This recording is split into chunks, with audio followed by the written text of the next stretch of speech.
여운의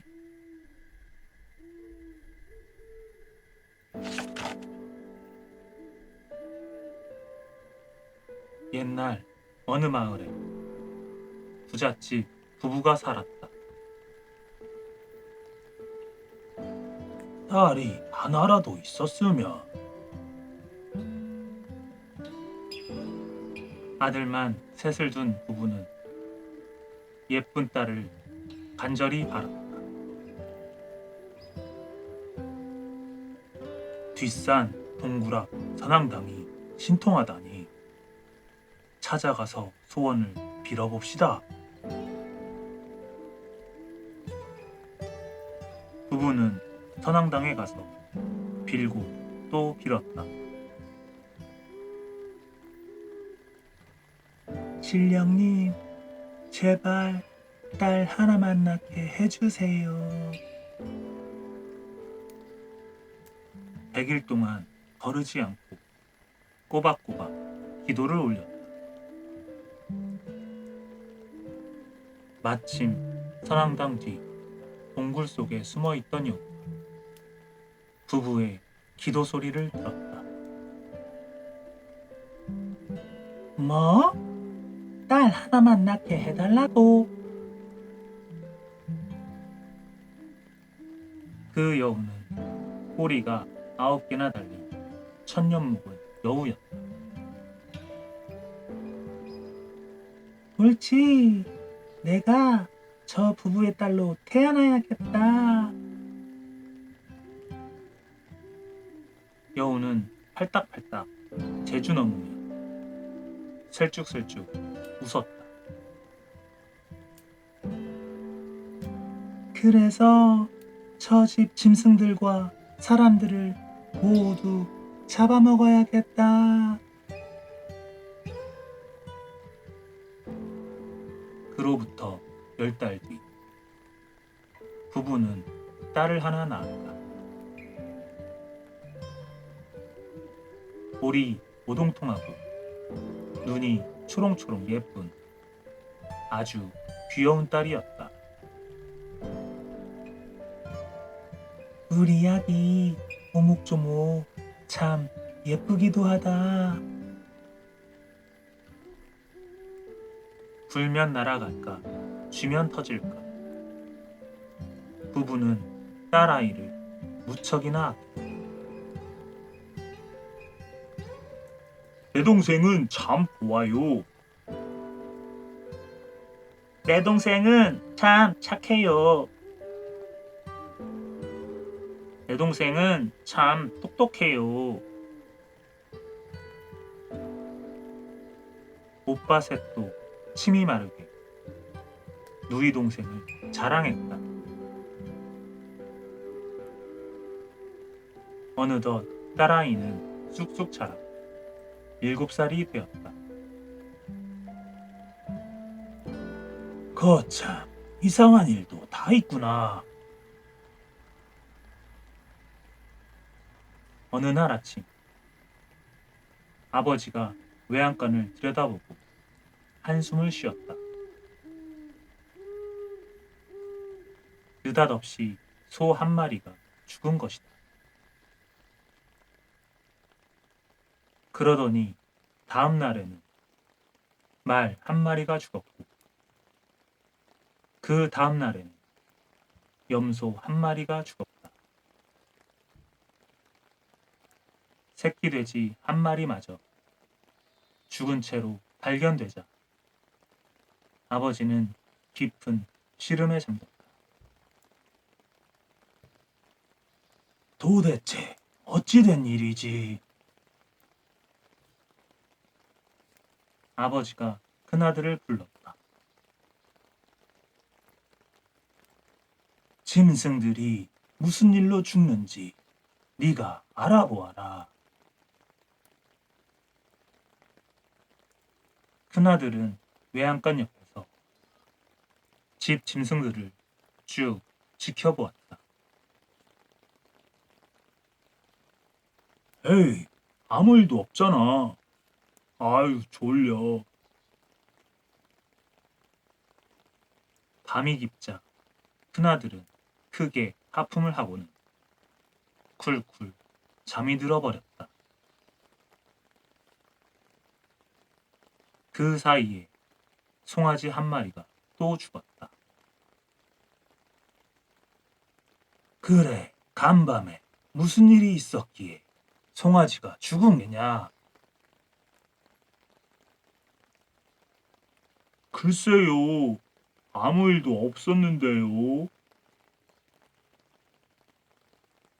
큰아들은 시치미를 뚝 뺐다.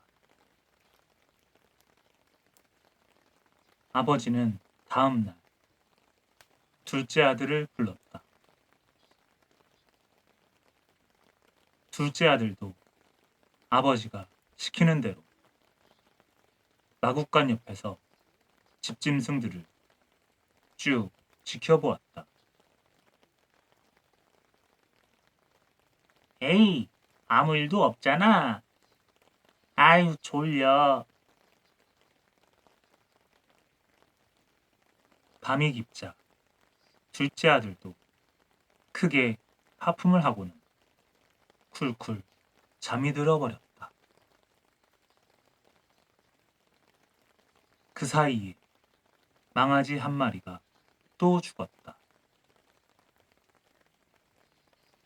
그래, 간밤에 무슨 일이 있었기에 망아지가 죽은 게냐? 글쎄요, 아무 일도 없었는데요.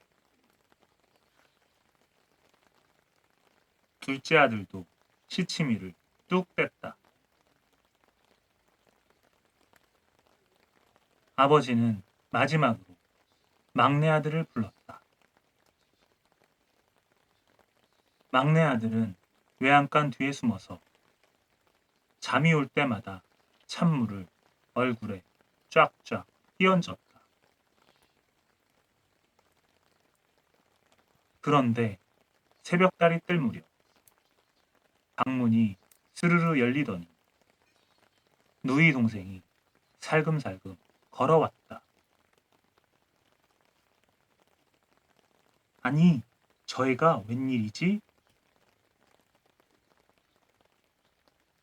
누이 동생은 외양간으로 슬며시 다가왔다. 그러더니 소의 간을 꺼내 허겁지겁 먹는 것이었다. 저런. 막내 아들은 너무 놀라 입을 다물지 못했다. 아침이 밝았다. 무슨 일이 있었기에 소가 또 죽은 게냐? 아버지, 아주 끔찍한 걸 보았어요. 막내 아들은 간밤에 보았던 것을 하나도 빠뜨리지 않고 이야기했다. 뭐라고? 꿈을 꾼 게 아니냐? 아니에요, 아버지. 정말이에요. 네가 누이 동생을 샜네요. 말도 안 되는 소리를 하는구나. 네 이놈, 당장 내 집에서 나가라. 아버지는 화가 나서 막내 아들을 내쫓았다.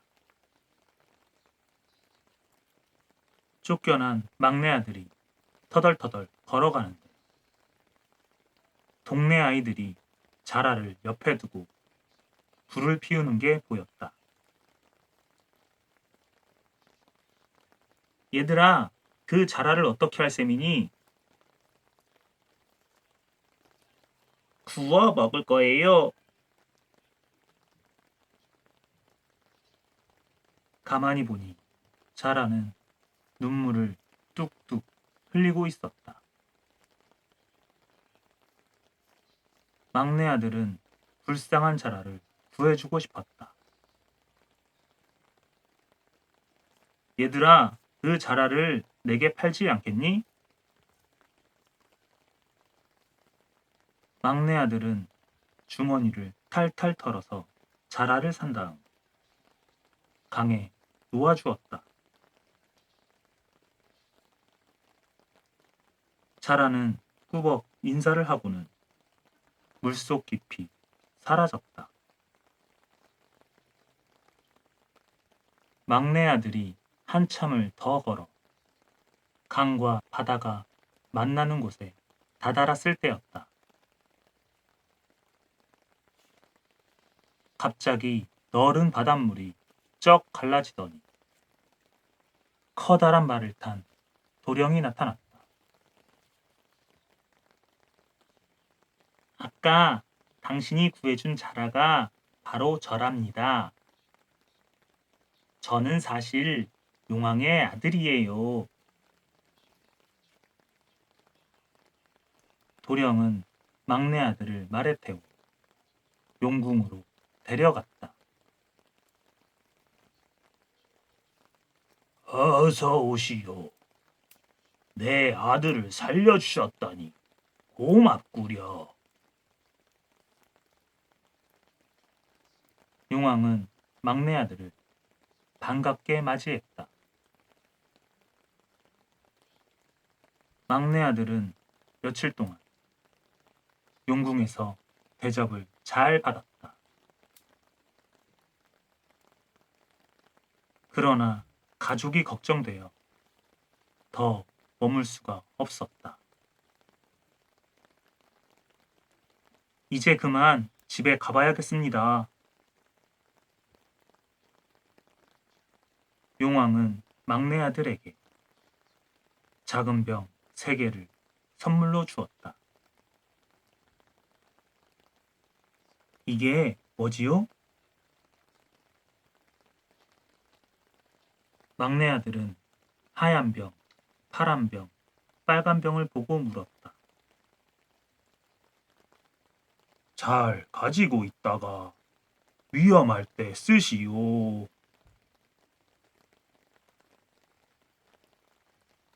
용왕은 막내 아들에게 말도 한 필 내주었다. 고맙습니다, 용왕님. 막내 아들은 급히 말을 달려 집으로 돌아왔다. 아, 이럴 수가. 집 마당에는 짐승의 뼈가 여기저기 뒹굴고 있었다. 아버지도 어머니도 두 형도 보이지 않고 텅 빈 집안에는 찬바람만 휭 불고 있었다. 그때 누이 동생이 맨발로 달려왔다. 아이고 오빠, 어디 갔다 이제 오세요. 막내 아들은 너무 놀라 아무 말도 할 수 없었다. 누이 동생의 눈이 새빨개진 데다 입은 귀밑까지 쭉 찢어져 있었기 때문이다. 잠깐만 기다리세요. 제가 얼른 밥을 차려올게요. 누이 동생은 슬쩍 실을 풀어 한쪽 끝을 오빠의 몸에 메었다. 부엌에 간 사이에 도망갈까봐 묶어놓은 것이었다. 이러고 있다가는 나까지 죽겠구나. 어서 달아나자. 막내 아들은 실을 문고리에 메어놓고는 재빨리 말에 올라탔다. 히히, 오라버니, 밥을 정신을 차려준다는데 왜 그냥 가요? 어느새 꼬리가 9개 달린 여우로 변한 누이 동생이 막내 아들의 뒤를 바람처럼 쫓아왔다. 이런, 안 되겠다. 막내 아들은 품 안에서 하얀 병을 꺼내 힘껏 던졌다. 펑! 하얀 병에서 뾰족뾰족한 가시덤불이 튀어나왔다. 캉캉! 웬 가시덤불이라! 가시덤불은 여우의 몸을 쿡쿡 찔렀다. 아이고 따가워! 아이고 따가워! 여우는 가시에 쿡쿡 찔리면서도 가시덤불을 헤치고 나와 막내 아들이 바짝 뒤쫓아왔다. 막내 아들은 다시 파란 병을 꺼내 힘껏 던졌다. 펑! 파란 병에서 거센 물이 콸콸 쏟아져 나왔다. 캉캉! 웬 물벼락이람! 여우는 불어난 물에 빠져 허우적거렸다. 아이고 숨 막혀! 아이고 숨 막혀! 여우는 이번에도 물속을 헤엄쳐 나와 막내 아들을 바짝 뒤쫓아왔다. 막내 아들은 마지막으로 빨간 병을 꺼내 힘껏 던졌다. 펑! 그러자 주위가 온통 활활활 불바다가 되었다. 아이고 뜨거워! 아이고 뜨거워! 여우는 펄쩍펄쩍 뛰다가 불에 타서 죽고 말았다. 아버지, 어머니, 형님. 막내 아들의 눈에서 눈물이 주르륵 흘러내렸다. 그 뒤 막내 아들은 깊은 산속의 절로 들어가 스님이 되었다고 한다.